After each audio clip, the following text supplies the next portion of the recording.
It didn't quite work out for them, but they had some good ideas. Let's see if they can find the good ones and get rid of the bad ones here in the picks and bans for game number 2. Cryptik will be in the first pick slot this time. Sanguine will be the ones with all the pressure on them, at least in terms of those first 2 bans and what they want to see. It looks like it will not involve Netrioid on this Xbalanque, which is curious. I think Netrioid they did a good job controlling him for the most part, but I guess you just can't control Darkest of Nights until that last couple of fights where he finally started to come online. It doesn't even feel like this Xbalanque pick is about the Xbalanque. Even though he can deal a lot of damage and have a lot of utility assets because of the slows in his kit off of poison darts and the like, it's just frustrating. I mean, that's really all it boils down to, especially when a team like Sanguine is being permitted to utilize that Darkest Night in their favor. This team already has so much synergy and communication as is. The last thing you would want is to have to cut your comms out entirely because you can't see what's happening. And it's what Xbalanque will make you do, so you got to make sure you take that one off the table. Now, Ja also being banned away by Team Cryptik along with this Achilles and Merlin, which means that King Arthur, the king, is available. Will Cryptik choose to select that one over the first slot, though, and give that one over to Yarkor? I imagine so, right? And Sanguine must be ready for it then with a response plan. There it is. Cryptik, snap it in. I'm waiting for the Camazotz. That's been the most popular response pick, I think, whenever the King Arthur has gone through. I definitely want to see a super aggressive pairing, though, from Sanguine to help suppress this King Arthur early on. Maybe even like a Ratatosker, Camazotz combo, strip that pick away from Cope Baby, and in the process, you're also just getting an ideal counter. I don't want to call Camazotz a counter to King Arthur. Yeah. It's really not a counter. It's just somebody who can afford to stay in the lane. It's an even matchup is a better way to say it, right? Oh, I don't lose automatically. It's a matchup where you can be in lane with them. Scylla coming out. I assume that this is for Shinto, but this is being prioritized quite early on, so very surprising to see that. And the Muzen Cobb. Apparently, something that, I'm sorry, excuse me, this is for Cryptik, this is for Sops in the middle lane, then BenQ back on the Muzen Cobb. Okay, so he liked the Muzen Cobb from last game. I assume this will be very much like what we saw him build last time. He did okay damage, but like you heard Ryan them talking about, maybe it wasn't sustained damage enough. I think it might have been a little bit too spread out over time. It didn't feel like that AMC burst damage that we're so accustomed and familiar with. But there is the solidified Camazotz pick. Sanguine, smart with their, I think, lock-in choices. This would have undoubtedly been banned in the third Forts period. But now that Camazotz has been locked in here, Sanguine going to take some shots over towards Cope Baby in that jungle position, possibly maybe even looking towards Susano being left open because Sanguine do have the next pick, and Susano is something that Beneath them likes to run, and it'll kind of have the same effect with the strip away pick. I think it could be nice to pick that one for themselves, and they've already got Cope forced to play on something different this time than what he played in game number 1. I wouldn't be surprised if Cryptik banned away maybe another Hunter or even like a Soul or a Mage ADC, because Sanguine do already have the Karnanos and the Fafnir. A double Hunter composition would not look too bad with what they already have on the table. I don't think that Sanguine really want to stress the physical damage, though, because I think physical compositions are certainly much easier to prioritize against defensively. So Cryptik are a little bit more open-ended from my look on things. I think that Scylla AMC have some really nice burst potential. My only real concern, though, is that King Arthur kind of just endures the team fights. He's got some crowd control as well, but I don't think he's meant to be the sole server of that control, and that's why I love seeing this Kumbhakarna pick up for Cryptik here. Yeah, me too. Kumbhakarna should be able to control these team fights quite nicely. Not a ton, by the way, of PO selected just yet for them. Fafnir is the one that's likely going to be relegated to trying to keep Karnanos and Kronos safe. Though, to be fair, he has plenty for his own right as Thanatos gets locked in as well. Maybe Cryptik thought that this one was also going to be for Sanguine because it is often considered a good answer into King Arthur for a lot of the same reasons. The execute's nice. And you have a lot of pressure between a Camazotz and a Thanatos, but instead, it's going to be beneath them on that Nemesis. I like seeing the Nemesis here. Really going to have a decent time, I think, chunking away at that front line from Cryptik. What do you think, Taka? We're going to a game 3? I think Sanguine are going to win this. Think Sanguine have a chance to grab a 2-0. Well, that's our thoughts, at least here on the desk. But then we'll get a chance to find out actually over there in the game. Sanguine up against Cryptik. Game number 2. Tom and Agro, take it away. Thanks a lot there, Taco. Thanks a lot there, John Finch. Game number 2 on the docket here as we get into Cryptik versus Sanguine. And Cope is going to be on his Thanatos. One of the characters that Cope has actually made a name for himself on. I think I've enjoyed watching Cope's Thanatos. Absolutely. It's his Thanatos and his Awilix, right? Those are the two that he's definitely made the most headlines on. But Ratatosk are also there most of the time, just not as impactful as a game as at least in the early stages as he would have liked in game 1. So he goes with an even earlier focus character in the Thanatos. No purification beads, not really scary against this Cryptik lineup. The only thing that, or Sanguine lineup I should say, the only thing you're really worried about is getting Chrono stunned in the early stages, because that could set you up for an easy kill on Sanguine's side. Yeah, for sure. I mean, no CC in the solo lane, no CC in the jungle. Chrono stun, sure, it's pretty big, and Fafnir, minimal CC. Kernanos, minimal CC. This is absolutely a Blink first game. He might not even get beads later on. I think you should because of the wild hunt, but you can make an argument that there's something else you need to get. I would definitely be going beads, though. I mean, the Fafnir Hammer is a pretty long stun to just be sitting there for, and if Ronagu's going to hit him, then you're going to be in a bad spot. So I certainly think that's the right call. But I do love the Thanatos pick, and it was actually locked in before this last pick, Nemesis, for Sanguine. And Thanatos has such a good matchup up against Nemesis because he doesn't have to worry about her ult at all. His Scent of Death gives him slow immunity. So the Divine Judgment from Nemesis does very little in terms of slowing down Cope, but does need to be worried about the shield, because you can silence out the he got stunned shield, but he's, dead. Yeah, he got stunned. That's gonna be an issue. That's the only thing you've got to watch out for. He gets killed right there. Thanatos into the Nemesis, though, a nice look. Like you said, slow immunity, real nice there. Silence, get rid of a lot of the nonsense as well. Ultimate will chase down whoever's going to straggle away. And Death Scythe still hits for a zillion. Sure does. Unable to find a target there, unfortunately. Yeah, it just seems Cope's a little rusty in the early game. I'd agree. It just seems, his instincts are still definitely there. That's why he had so much success in that last game towards the end game, where he just has those natural inclinations to be in the right spots at the right time as an assassin player. But just seems to be a little bit rusty on the competitive side of playing at this sort of level. Hardcore versus Zero. This is what we usually expect out of this matchup in the early stages. You are concerned to see King Arthur so low, because you never see him so low, and Hardcore will generally be high up. We're talking about their HP, but this is pre-Glad Shield. Even post-Glad Shield, Hardcore can actually beat up Zero, but this disparity is specifically this large because of a lack of Glad Shield. Well, it totally makes sense, because Arthur whittles you down. Consistently throughout the lane while staying healthy enough on his end that he can keep making plays. And Camazotz just doesn't get whittled down. The most sustain you can have in the solo lane outside of a straight-up healer. And even then, I think that he's more because he's consistently healing off of Glad Shield and Warrior's Blessing and jumping on the wave and using his pools and all that kind of nonsense that he brings. The key. You can heal more than even an Aphrodite would.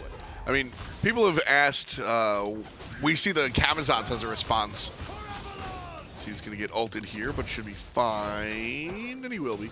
And people have asked, why not the Thanatos? Is a question that I see come up a lot. Thanatos theoretically has a lot of healing. Obviously, his Death Scythe is a big chunk, but I think really what makes Camazotz is that right there. Yeah. His ability to just jump on all those minions and go, hey, I'm full now. Yeah, he and I imagine the Yarkor, it looks like he's maxing that ability right now as the Devour. He gets to back first and pick up his Glad Shield, which is a huge power spike for him. Yeah, he is maxing Devour. It makes sense. You get more healing the more points you have in it.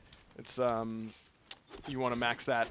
You might want to put a couple points into this and then start maxing the 2, depending on if you think you have kill potential. Sure. You probably don't. So I think maxing Devour and just hopping on those archers every time and start going to town with the auto attacks. Arthur just doesn't have enough damage to punch through that amount of sustain. Hardcore. And I mean, you said might not have the kill potential. We've seen the Batman get solo kills versus the King quite a couple of times.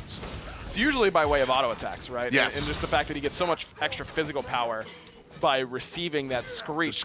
Once he bounces it off of you.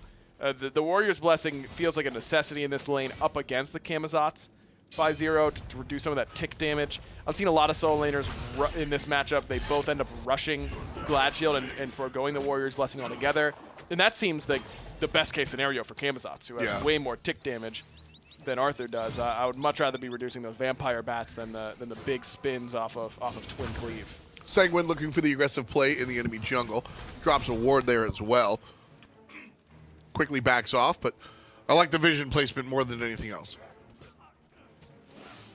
Panatom not going to look to play too aggressively in the early game. I mean, he's got to wait until he gets some items online. Looks like just based on his first item, the Mace 1, what he's starting with means that I'd imagine it's going to be a more pen-based build than an auto-attack-based build, which is always a question mark for Nemesis. Well, I think that, I know that Team Cryptik going to look for this red buff.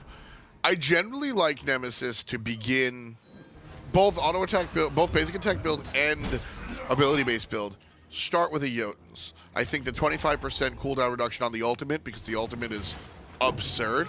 Nemesis ultimate cutting everything in half almost, and it's even if you are a straight basic attack build, having access to that ultimate more often is absolutely a win. So I like the start of the Jotuns, and then you kind of see where the game is. Yeah, you could even go Crusher and go straight into auto attack as well if you want to start with Mace. Mace is just the most power available to you at level 1, so that's why you see that started more often than something like Katana 1, which provides movement speed but not as much power, and power in the early game is really important to be clearing the camps as quickly as possible. It's more valuable than you think it is to get that extra 5 power.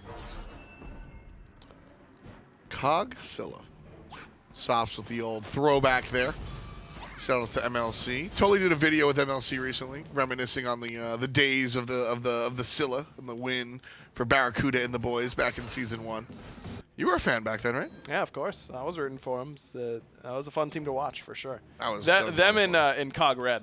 Yeah, were my two favorite teams to watch for sure. Cog Red was full of the youngins, Divios and Ionic and everybody at a very young age coming together and finding some victory, and off of just like pure dominance. And I think that's a world where we've walked away from largely in Smite, because everybody is kind of risen to this level of power. So it's become more of what you see here in game number 1 and game number 2, where it's much more meticulous. Everybody can beat everybody up. We all know that. It's not Divios playing solo Giannis against players that can't deal with him.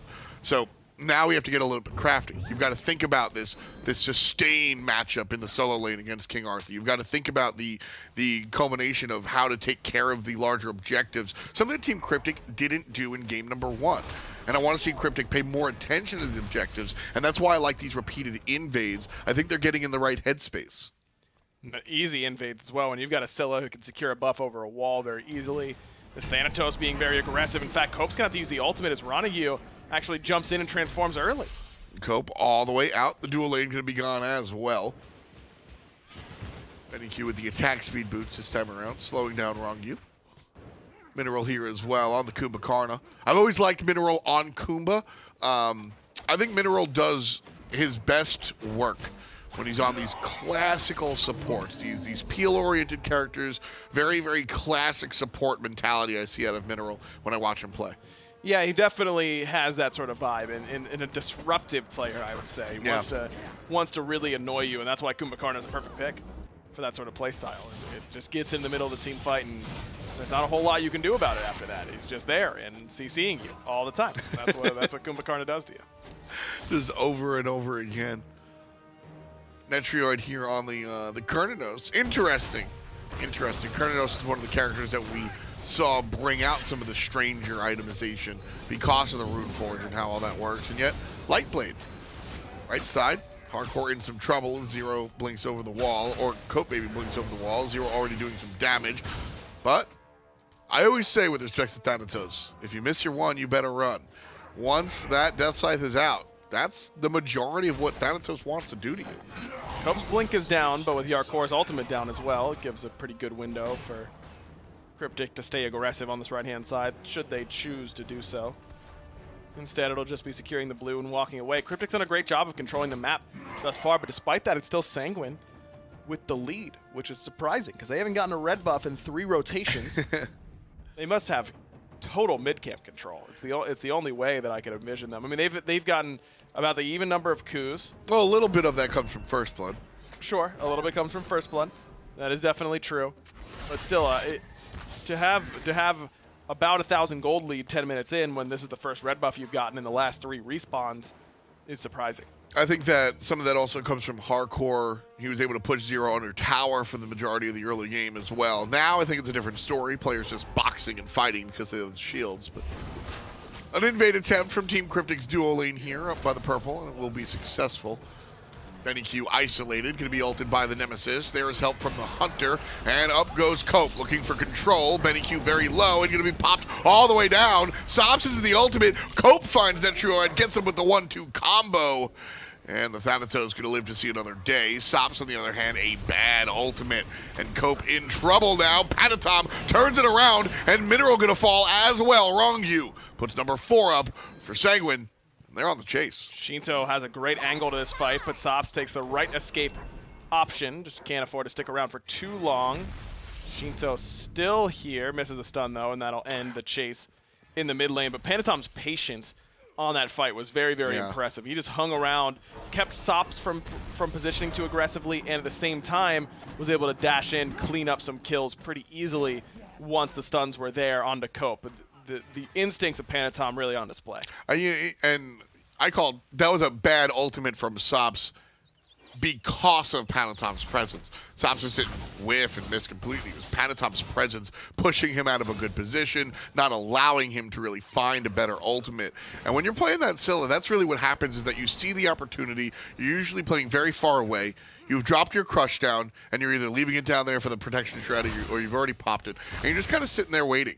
And then you go to the ult, and then you just get rushed by a Nemesis. I mean, what do? You don't have a lot of options. That's why Scylla is really hard to play, because you catch yourself in these awkward positions where you just don't have guaranteed options to guarantee safety or damage, and it's a lot of feast or famine for this character. Benny Q again going into the Blackthorn Hammer. Now looking for the fight versus Netrioid, and Netrioid using that passive up close. The glaives just making it hurt. So Netrioid's in lifesteal stance that whole time. I wonder if he's in frost stance, if he gets a chance to kill Benny Q from that spot, because Benny Q doesn't have purification beads, no way for him to really get away. I think Netrioid a little bit too worried about the damage output that Benny Q had, especially knowing his ultimate was down because he tried to use it on the mids, or on the oracles. That was a little rough. Gold Fury pulled by Sanguine, and they're just going to look to fight this one. Minerals here, Cope from the top. Here comes Scylla. Cryptik are able to confirm it. And I could have told you that was the way that was going to go. Sanguine needed to leash that a long time ago. Netrioid going to get killed. Really nicely done by Cryptik. Great contest and steal away from Sanguine. You're just not out securing I'm a monster. No, you're just not. I agree. Cope comes down and really secures that, but I think that is, I was just talking a lot about the difference between we did right versus they did wrong. That was Team Cryptik capitalizing off of a flat-out mistake from Sanguine. Well, I mean, you just can't you can't have it that low. No, the idea is good, though. They forced Benny Q back to base. We know we have a power play. Let's go to gold. You're there to fight. You're not there to actually do the objective. You're there to force Cryptik into a bad engagement where you know you have the man advantage. That's what you should be looking to do, not try and out-secure a Scylla. Exactly, and that's what I meant. Not the overall attempt at the Gold Fury, but bringing it down that low versus the Scylla, especially knowing you have, I gotta find a term for it, but characters like Thanatos, characters like Thor, characters like Retatasker that could just hang up. Semi-globals. Yeah, so it's the fact that you're in the sky, and that you can just look from a bird's eye view and go, now, right? That is such a threat. The bird's eye view plus the Scylla over the top. I mean, you just can't bring it down that low. And really it seems rough. Like Netrioid was the only one who wanted to stay on it, because Panatom got rooted and immediately disengaged. He seemed to be on the right call. Sanguine as a whole were looking to engage a little bit, and then Netrioid was kind of caught in that circle still with the Gold Fury aggro on him.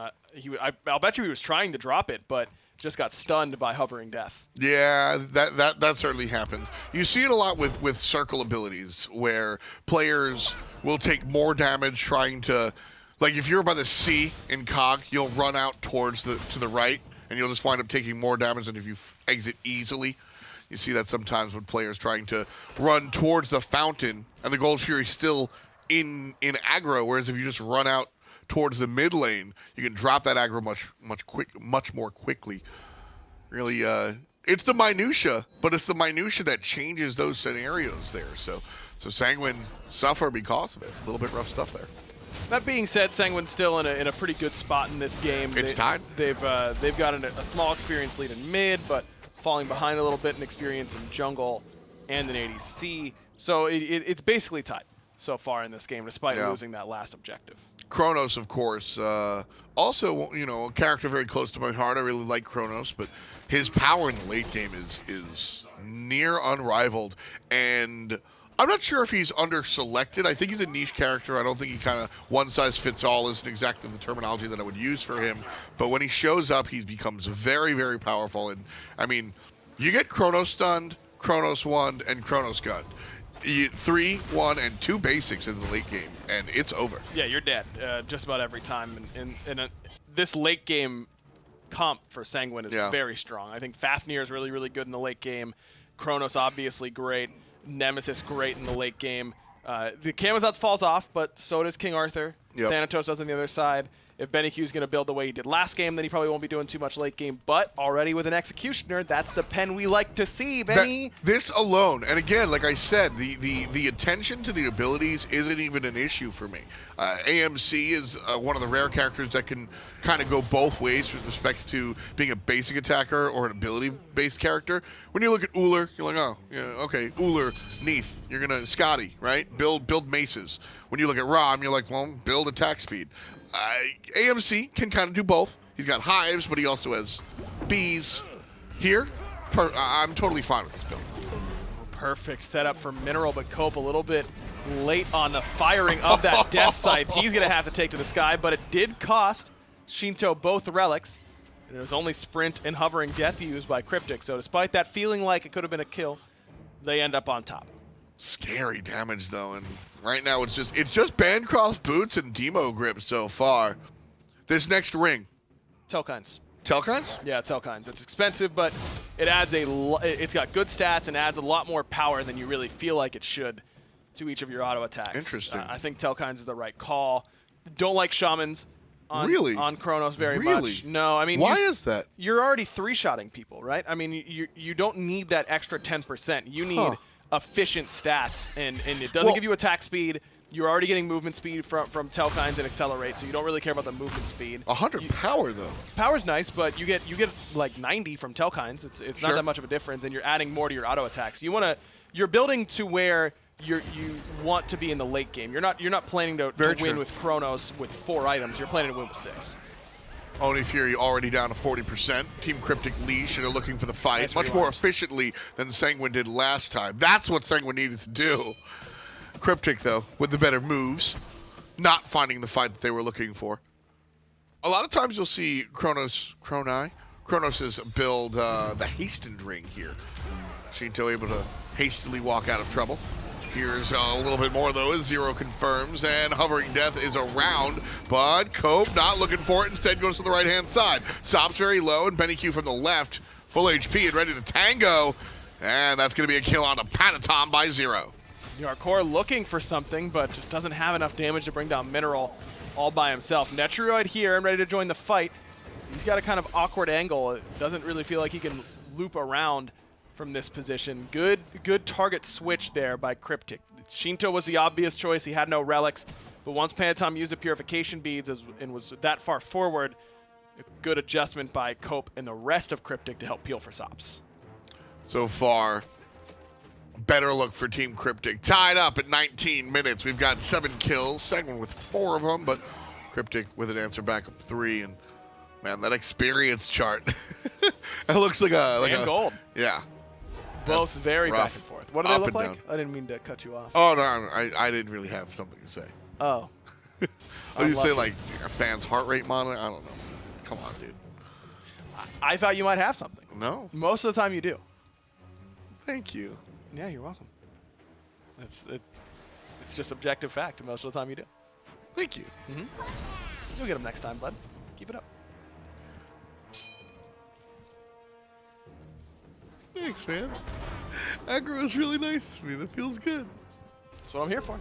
No, it's not. No, it's not. Aggro, one of the meaner people I know. Come on now. That was mean of you to say. Well, I mean, everything pales in comparison to The Savage. The Savage. Right, but that's his thing. Like, that's how people know him. He's not in the studio today, and we're missing him for sure. Yes. Gold Fury started. The Oni Fury. And Rongyu going to be here. Watching. Waiting. 25%. Here's the blink forward from Cryptik, and Sanguine just wait the whole way through. Did they look for the fight? Is this what they wanted? Because it seems to all come up Team C. Zero puts down the carry. Mineral gets the last hit on Narongu after the fall down from Cope Baby. Now Hardcore surrounded, takes to the skies. And he's going to be in trouble after the fact as well. Ryan, this is Cryptik up, down, left, right, center. Sops with the last hit. I'm a Monster connects on a Panatom as well, but that Shroud was there in order to keep Panatom healthy enough. Yeah, Sanguine just a little bit slow on the uptake there and let Cryptik get away with the Gold Fury and engaging on them at the exact same time. Really good job there by Cryptik. Cope running around. Panatom sees him, blink, gonna miss with the everything. Now the turnaround from the Nemesis is big onto the damage from the Thanatos, and here comes Mineral to help out his jungler. Oof, that was not a great look for Cope, and Mineral wasn't there, he would have lost it. He got the Purification Beads. Nice stinger onto Shinto by BennyQ, actually forces out the rewind. Going for the stinger, a bit risky, but Benny able to escape nonetheless. Well, you know, people, when it comes down to BennyQ, listen, we destroyed this this man's build last time, and I maintain it was not a good look. But something I can't take away from Benny is his mechanics. He's going to hit his stuff. He will. He's going to hit his He's stuff. a very talented Smite player when it comes to mechanics. Just needs to be leashed, it feels like. I feel like he needs a babysitter. I feel that. Right now, I think the build is Fine. the I'm fine with this. the Frostbound Hammer will be interesting. It's going to be a Runeforged. Okay, if it's Runeforge, I'm much happier with it because of the natural slows that come alongside Honey, etc. Yeah, Runeforged is good. on Super AMC. down, super down. You've got attack speed booties. You got the Executioner. A lot of good stuff coming out this time around for BennyQ. And look at the amount of damage he's able to deal to Shinto because of it. Zero gets the last hit, but BennyQ, big boy damage coming out of the B. Cope's going to miss the ultimate and going to miss the rest of the team fight. Zero with the double kill, though, as he takes down Fafnir. It's a 2-for-1, still in Team Cryptik's favor. 6 Thou up. Really looking for Cope to not int in that team fight, though, because this could have been a Fire Giant attempt by Cryptik, but because it's a 3-on-4, it's a lot better odds for Sanguine to walk in and get something done. So instead it'll just be Pyromancer, still worthwhile for Cryptik. They're in a good spot in this game, but this Fire Giant is going to be risky. Starting it up. BennyQ not getting hit by any of the damage just yet. Zero zoning out Hardcore. Fire Giant still down to about 25. BennyQ still avoiding the damage from the Fire Giant. Hardcore's here in the pit. BennyQ still avoiding a lot of the damage from the Fire Giant. Hardcore is here, though, looking for damage out of the mid lane mage. Cryptik able to confirm the Fire Giant. BennyQ's alive, and that is a nice look for Team Cryptik. Good zoning by Zero. Netrio never had a chance to get in there, and Sop secures perfectly with I'm a Monster. A little bit less perfect on the follow-up off that Kumbhakarna ultimate, but ultimately Yarkor still goes down. Cryptik looking much better so far in this one. Zero zoning two different players, and certainly coming up fine because of it. Blink forward from Mineral, and the root not going to catch Nice the start. carry. Nice job by Rongyu to control controller. And the jump away is good as well. Sanguine still trailing. By a lot now. The left side tier 1 tower down. Left side tier 2, they can't get this with Sops here. He clears the wave a little bit too well. Gold Fury coming up fairly shortly. That should go to Cryptik. I can't imagine Sanguine ready to defend that. The only silver lining is that, number one, Cope doesn't have Fire Giant. Number two, it wasn't enhanced. So it's less of a boon for Cryptik in this game than it could have been, but I expect them to extend the lead by quite a bit with this buff. Netrio gonna pause the game right quick. We'll get back to the action in just a moment. Team Cryptik up about 6,000 gold at 24.5. 9-5. Read the kills as well. This has been a much better game for Cryptik. Number one, they tank Fire Giant correctly, and they get it. Well, what do you know? Also, BennyQ's build is doing a lot better. He's putting out relevant damage. They are working together better as a unit. Yeah. Cope, despite having a little bit of an awkward team fight last time around, has been making plays earlier on in the game. This is what Cryptik needed to do, and Zero doesn't have nearly as much weight on his shoulders this time around, but despite still playing well in the King Arthur. we'll jump right back into the business. And you know that's the thing is that, like, listen, you know, we're being very critical of BennyQ in game number 1. It's not you know, we're not out here just like bashing a player for the hell of it. Look at the actual difference between build number 1 and build number 2.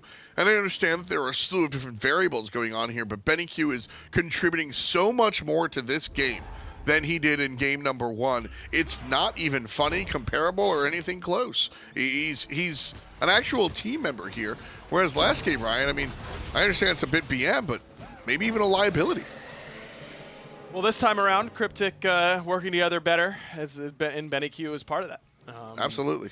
Sops has had a pretty good game on the Scylla so far, has done his job in these team fights, which is follow up off of the CC for Mineral.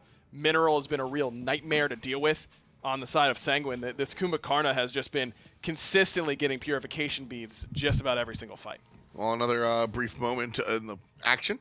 7,000 gold separating our two teams here. 25-35 is on the clock. And watching Team Cryptik try to close this one out, that's really going to be what I'm thinking about, is how does Cryptik kind of shut this one down? Because at the end of the day, across the way, I mean, Sanguine still have a nice defensive composition. They do. They don't have great wave clear, which is kind of a problem. I mean, Kernanos isn't going to clear the wave all by himself. You don't really want Kronos using that stun in order to clear the wave. So that could be a problem. But they've got great gas pedal potential. I mean, exactly. If this Kronos goes completely unchecked during these team fights, this lead will dissipate quickly. And if the margin of error for Team Cryptik is very, very low, if Cryptik go ahead and make a mistake and Sanguine are able to follow up, like you said, the gas pedal, Team Cryptik, one small step in the wrong direction, and Sanguine can and will wipe the squad. Zero already in trouble, trying to put that theory to the test, and Netrioid going to go ahead and dunk down. Sop's in trouble, and up goes Cope. Mineral going to land amongst the rest of Sanguine. He'll likely fall down. Wow, look at that damage. Auto attackers with a big Fafnir coerce, man. It does quite a bit for you. Shogun's Kasari now down, or done for Rongyu as well. Panatom does have the blink, so could keep it going, but no ultimate for him. BennyQ just a little bit too far forward.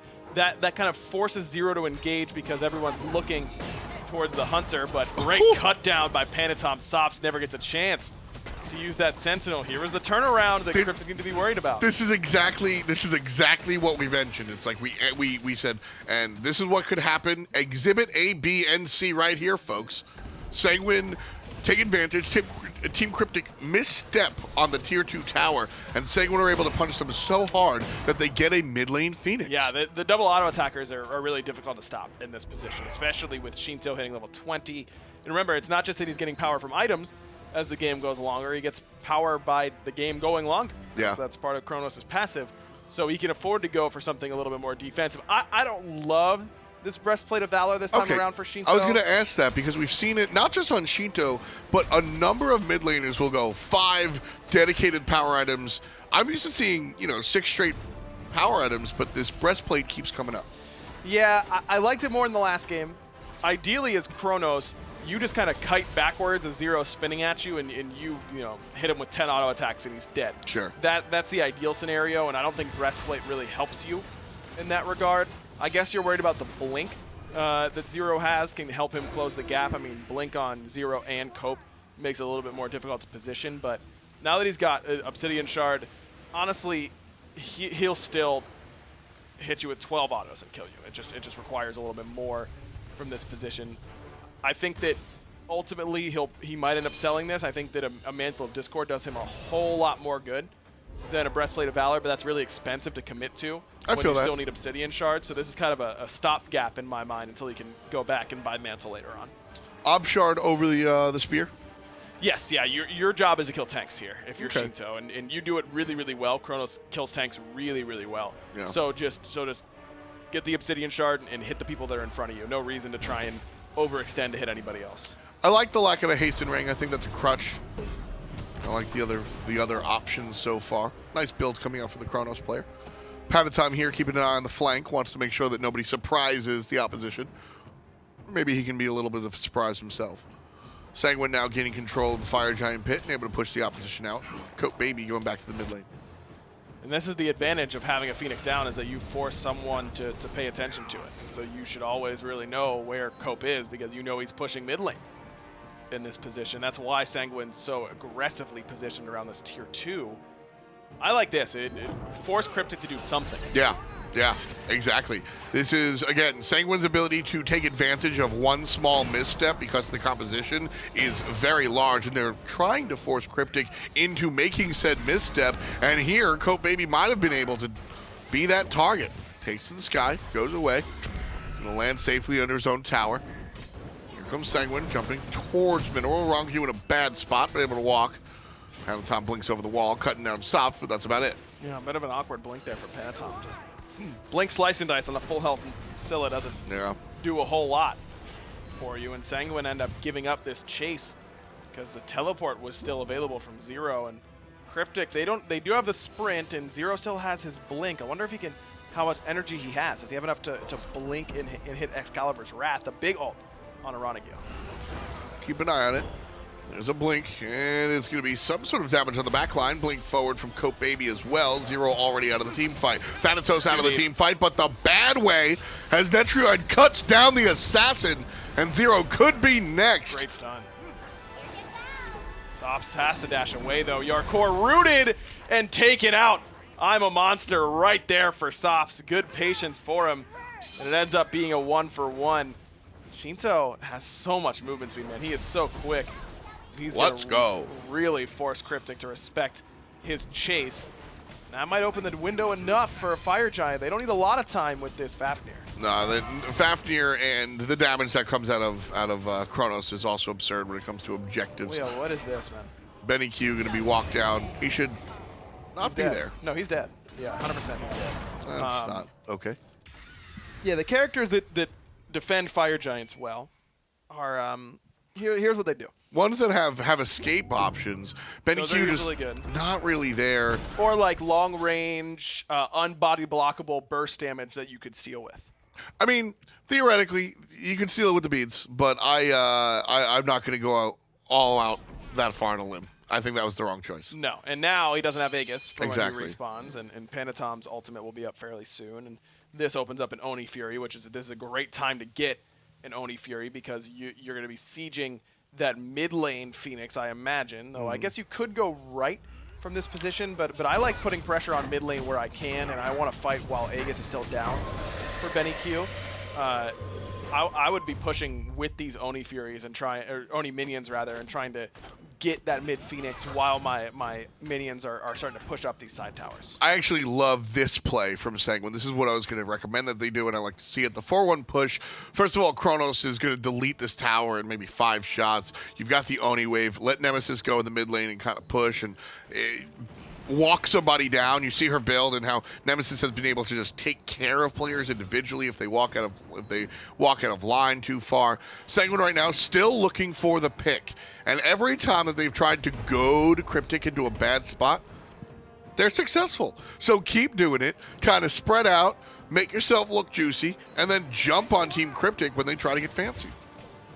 Mid Phoenix is back up to its maximum potential once taken, half health. But there's still a little bit. Oni Wave just got pinged on the left-hand side, but Yarkor going to blink in right away. Does decent damage, actually, to Sops. And mid Phoenix is already dead. Yeah, nice play there from Sanguine. Hardcore able to use his blink. And I like that play because I think that there are other options, right? You've got Panatom to use the blink as well. That's just hey, we're going to bust through here and take care of this Phoenix nice and quick. No real team fight initiation, no real ultimate used outside of the Batman, which is more of an escape tool anyway. That was drawn up that way. Blink, hit someone in the mouth, and then ult so I don't die. My teammates will take care of the Phoenix, and now we can move on to the left Phoenix. I do wonder if Yarkor needs to ult from that position, at least that early on. Maybe you can force Cryptik into a worse fight than what they initially were showing you. Sure. Safe than sorry. Yeah, exactly. Get the mid Phoenix. That's what you're here to do. And yeah. That works out pretty nicely for them. But objective minded. They're gonna get red buff for Shinto, and then start pushing again. But the window of opportunity to punish Benny Q for his poor positioning earlier on is now gone. He's got Aegis back up. They're probably waiting for Yarkor's ultimate so that they can do roughly the same thing, just without blink this time. Hardcore has his ultimate coming up in a matter of moments. Wrong you jumping in. Shinto looking at the Phoenix. And look at that damage. Just look at the damage from the Chronos on the structure. What are you going to do about it? Sops is trying to do something, and he targets Netrioid. Hovering Death, trying to chase down the logos, and not going to happen. Instead, it's going to be the Batman coming through and putting number 11 on the board. Cope Baby falling down. Hardcore trying to jump away. The rest of the squad chasing. Where's his team? Zero's killing him. Hardcore dies. The left side Phoenix will suffer the same fate. Panatom goes down. Sanguine losing this team fight, Ryan. But if you lose 2 and get 2, meaning Phoenixes, I'm with it. You just can't lose more than that because Team Cryptik can charge up the lane. Shinto's in a great spot now. He can just kill. Oh no, Sops respawn, so not a great spot. Aegis is pretty good, but Mineral's CC was back up. I didn't realize Sops was coming up. I knew Benny's beads were down, and I thought that Shinto might be coming around and have a really good opportunity to just win the team fight 1v3, but Mineral's CD's back up. Pretty difficult to fight into a Kumbhakarna when you don't have purification beads yourself. 35 on the clock here.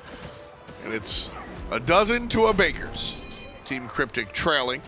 Very small goal differential. At the end of the day, really kind of inconsequential as far as itemization is concerned.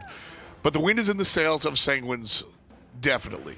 Mid lane Phoenix down, left lane Phoenix down. When the Fire Giant respawns, Team Cryptik will be forced at home to do all of the work that's in the mid lane and the left lane, where Sanguine will have likely a free Fire Giant for them a second time. And Team Cryptik are going to need quite a few good team fights to really find themselves in the driver's position. That being said, I mean, we saw Cryptik sieging Sanguine in game 1. They get a Phoenix or 2, and then they lose a team fight really handily. They get 3 for nothing, then Sanguine walked up and ended the game.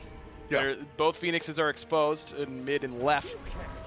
They haven't taken any damage, but they're susceptible to damage now, and there's a chance that Cryptik can flip the script and do exactly what Sanguine did to them in game 1. We'll see about that. Right now, Fire Giant being tanked.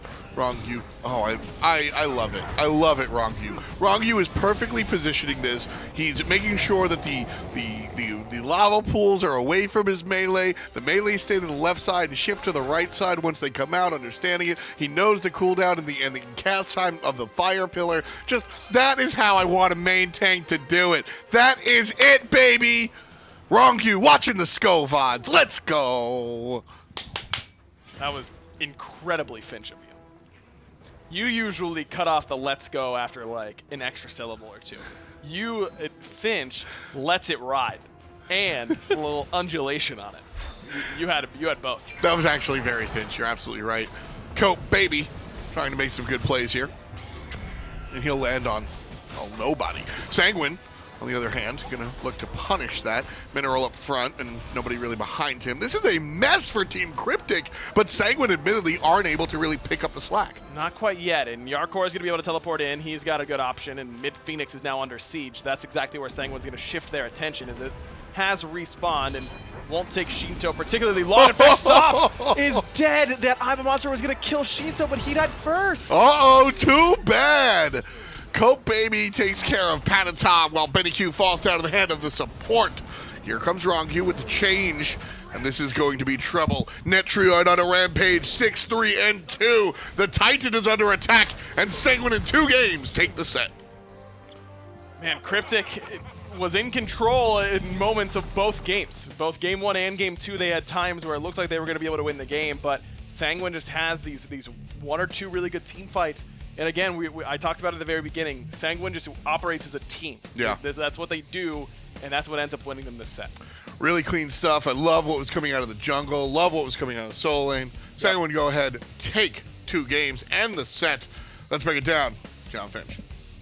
Hey, thanks, Tom. It's me and Taco here. Nice job seeing you and Aggro there on the call. And a nice job from Sanguine in 2 impressive games there to close out that set. And Taco, I saw the same ebb and flow in both games where Sanguine got the early game, but then Cryptik got the mid, and then Sanguine won the late game again. And really, it felt like Cryptik couldn't quite find a way to break out of that cycle. And I think it's just a perfect example of a team that has a solidified team fight in comparison to one where it's just not really all the way there. There were definitely some, glimpses of hope for Cryptik throughout the match. And like Aggro mentioned, there was definitely a mid-game portion in both Game 1 and 2 where it felt like Cryptik was largely in control of not just the map pressure, but also the way that they could kind of control the pacing of the match as well. But Sanguine, they just out team fight everybody except for Armada. I think that's probably the only exception so far. But Sanguine just has really looked on top of things, especially alongside of Benitham and Shinto this go round. And I really like this draft that Sanguine got to in this last game, that triple attack speed combination with the Nemesis, the Kurnos, and the Chronos all together paired up